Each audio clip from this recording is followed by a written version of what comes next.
والسلام علي يوم ولدت ويوم أموت ويوم أبعث حيا. الحمد لله رب العالمين. الحمد لله القائم على كل نفس بما كسبت، المحصي عليها كل مفرحة، القائل في كتابه الكريم: وأن ليس للإنسان إلا ما سعى وأن سعيه سوف يرى ثم يجزاه الجزاء الأوفى وأن إلى ربك المنتهى. وأشهد أن لا إله إلا الله وحده لا شريك له، وأشهد أن محمدا عبده ورسوله. يا أيها الناس اتقوا ربكم الذي خلقكم من نفس واحدة وخلق منها زوجها وبث منهما رجالا كثيرا ونساء، واتقوا الله الذي تساءلون به والأرحام إن الله كان عليكم رقيبا. ثم أما بعد. In the last khutbah we had an introduction to Surah Al-Hujurat, the private rooms, the private chambers of the Prophet. Today, inshallah, we're looking at the first verse of Surah Al-Hujurat. The verse says: يا أيها الذين آمنوا لا تقدموا بين يدي الله ورسوله واتقوا الله إن الله سميع عليم. You who have faith, do not put yourselves, do not put anything above or before Allah and His Messenger, and be mindful of Allah. For inna Allah sami'un alim. Indeed, Allah is all hearing and is fully aware of what you do. This verse, we said that Surah Al-Hujurat was revealed in the 9th year of the Prophet's Hijrah to Medina. But actually the first verse is commenting on something that had happened 2 years in advance. Actually 3 years in advance. The Prophet ﷺ, in year 6, in his 6th year in Medina, he had seen a vision. That vision indicated that the Prophet in this vision saw himself performing tawaf around Kaaba. So next day he comes to the companions and he tells them that I've seen this vision. You know, the prophetic visions are to be taken seriously. They are truthful. So they got so excited and they actually got ready to, it was a month of Dhul-Qa'dah, they got ready to go to Mecca and perform Umrah. At a time when they still had troubles, they were still having troubles with the people of Quraysh. They had no malicious intention. They were so peaceful. They had no weapons. They had nothing. As in, they were literally going to perform Umrah. As they approached Mecca, the people of Quraysh started to defend. Khalid bin Walid, by this time, he was not a Muslim yet. He comes out of Mecca and he attempts to prevent the Prophet to stop the Prophet and the companions from coming into Mecca.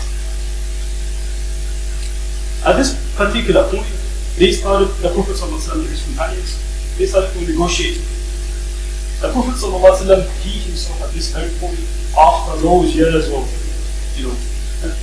persecution and battles and wars and this and that, when he had a look at the people of Quraysh from far away, he said something that shows how he was deeply influenced, emotionally influenced by the situation. He says, sallallahu alayhi wa sallam, His mercy, وَيْحَ قُرَيْشٌ لَقَدْ أَكَلَتْهُمُ الْحَرْبُ. Look at what they have done to themselves. Going into battles has literally eaten them up, has literally swallowed them.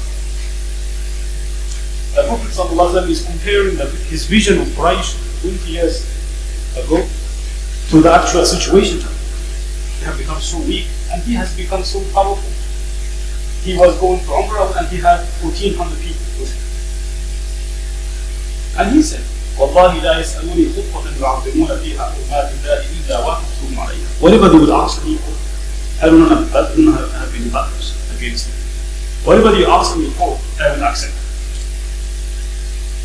So the first thing they do is they stop the Prophet from entering Makkah. Even though he said, I'm not coming for battles, I'm not coming to fight, I am coming to perform Umrah. After back and forth conversations and this, we ended up with what we know today as Sulh al-Hudaybiyah, the Treaty of Al-Hudaybiyah, or the Agreement of Al-Hudaybiyah, the place where they had this agreement. So the Meccans, they sent a representative, a man with the name of Suhaib ibn Amr, was a very powerful orator. He comes to the Prophet ﷺ and they started to write down this agreement. Before they write this agreement, Umar ibn Khattab was so agitated. We know how his passion for truth, his passion for justice. He couldn't take this. He actually saw this treaty as a sign of humiliation for the Muslim community. He said, we are much more stronger. We can smash them. Why don't we get into it? And he actually comes to the Prophet and he says, before the Prophet gets to write down the treaty, he says, Ya Rasulullah, أليس قد وعدك الله أن تدخل مكة? Hasn't Allah promised you that you will get into Mecca? ألسنا على الحق وعدونا على الباطل? Are we not on the right track? Are we not on the truth? And our enemies are on falsehood? The Prophet ﷺ says, yes, Allah has promised me, but did He promise me this year that this pilgrimage or this Umrah will happen this year? The vision that I had seen did not specify. And yes, we are on the truth. But I am Allah's messenger and I do as I'm commanded. I don't do things out of my own desire or my own whims. Right? And I'm entirely certain that Allah will support me. Let's I'm not going to disobey Allah's instructions. He instructed me to write. To agree on this, I will do this. Even if it's against my own wish. وهو ناصري. And I'm entirely certain that He will support me. Umar is not convinced yet. He goes to Abu Bakr and he says the same thing. He asks the same questions. Are we not on the right track? Are they not on the false track? Hasn't Allah promised the Prophet that will be in Mecca this year? Abu Bakr responds with the same answer. And he says, Ya Umar, ilzam gharza Rasulillah. Stick to what the Prophet says. Innahu Rasul. It is the Prophet of Allah listening. Right? And Umar did not see what is behind this. The Prophet sees the bigger picture. He says that the Quraysh people are already weak and just a matter of time. When he got to see, because the conditions, the terms they agreed on, they seem absolutely, one-sided and unfair to the Muslim community. Even though the Muslim community at that point was much more stronger. One of the key conditions was that, first of all, he won't get into Mecca this year. He would go back to Medina. No Umrah, no Hajj, nothing. If a Muslim, if someone from the Meccan people accepts Islam and decides to migrate from Mecca to Medina, the Prophet has to send them back to Mecca. But if someone from the Muslim community decides to leave Islam and go back to Mecca, the Prophet should actually help them to come back to Mecca. And this treaty is meant to be for 10 years. So Umar could see no value in this. Why should we agree to those conditions when they are absolutely one-sided, completely unfair to us? That's one situation. Umar, out of sincerity, out of his passion for truth, out of his passion for justice, that's what he says. That's his reaction. The Prophet ﷺ gets to write down the agreement. As he comes to write down the agreement, Ali ibn Abi Talib was tasked with writing the treaty. And the Prophet ﷺ was dictated the text of that treaty. Ya Ali, uktub Bismillah ar-Rahman ar-Rahim. Write down in the name of Allah ar-Rahman ar-Rahim. So Suhaib ibn Amr says, we have no idea what ar-Rahman is, we have no idea what ar-Rahim is, ولكن اكتب باسمك اللهم. But write down what we know. phrase that they were using back then in the name of Allah, but we don't know what this God is. Do not specify. That was it. Okay. Okay, Bismillah. Ali reluctantly gets right, Bismillah. And the Prophet again dictates Ali to write, هذا ما قضى عليه محمد رسول الله. This is the agreement that is between Muhammad, the messenger of Allah, and the people of Quraysh. Suhail ibn Amr, the representative of Makkah, is handled. والله لو نعلم أنك رسول الله ما منعنا. If we truly believe that you are a prophet, if you truly believe that you are Allah's messenger, we wouldn't have stopped you. ولكن اكتب Muhammad. But you just write down Muhammad, no titles, no Rasulullah, no Prophet of Allah. This is fine.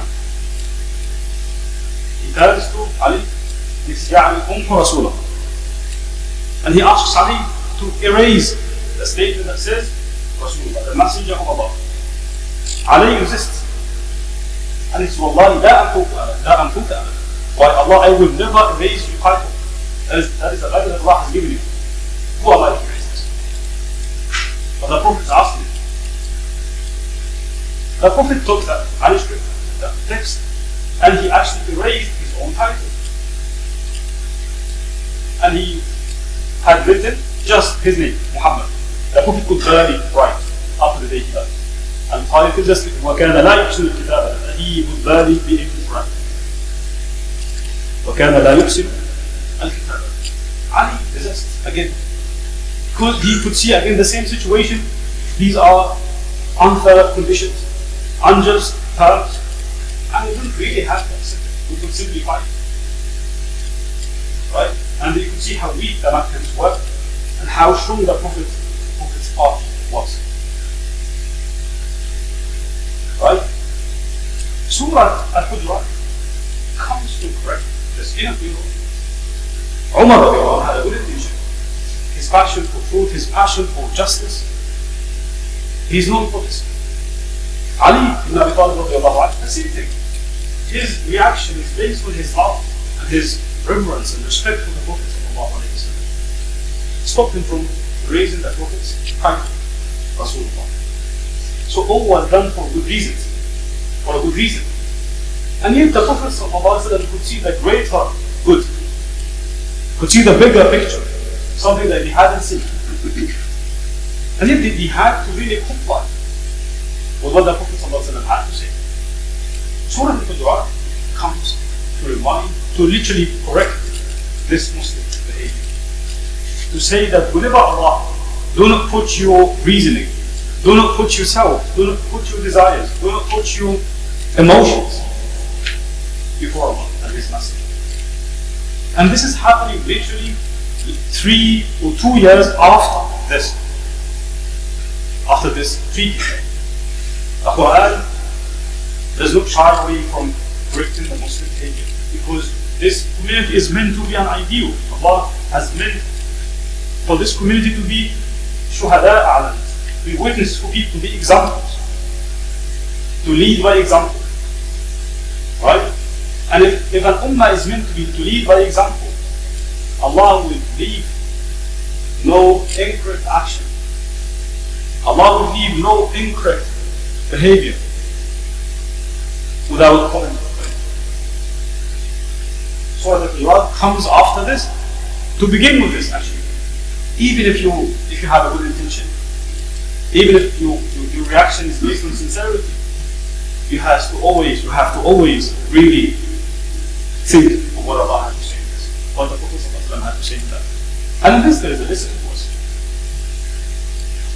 That the word Islam in itself comes from submission. You submit to Allah's will. And in many situations, up to this very moment in our lives, almost on a daily basis, we resist things that Allah means for us. Think of how we relate to, for example, al-qada wal-qadar. What Allah has written for you, what Allah has meant for you. Right? You have no access to this. But sometimes, this is something that Allah has decreed, you need to accept this. Allah has meant it for you, it means for your own goodness, even if you can't see the bigger picture, even if you can't fully understand why this is happening. This is Islamic essence. The word in and of itself comes from this submission, as in surrendering to the will of Allah.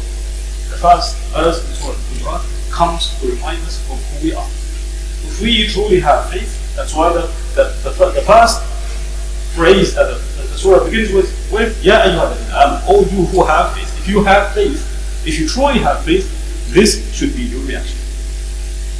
لا تقدموا بين يدي الله ورسوله. Do not put yourselves, do not put your desires, do not put your emotions, do not put your reasoning before Allah and His Masjid. And know that Allah is fully aware of what you do, Allah is fully aware of your reactions. And that's why He is calling you back to the right track. أقول قولي هذا وأستغفر الله.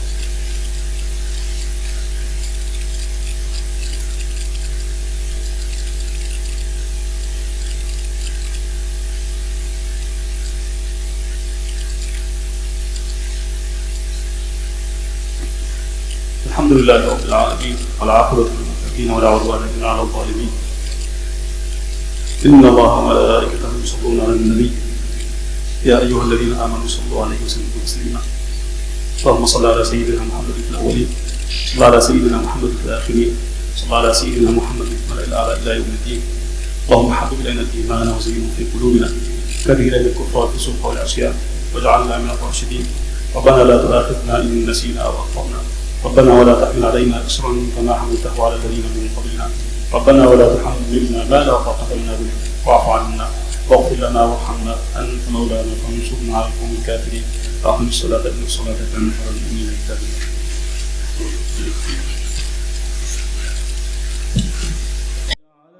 مباركا أينما كنت وأوصاني بالصلاة والزكاة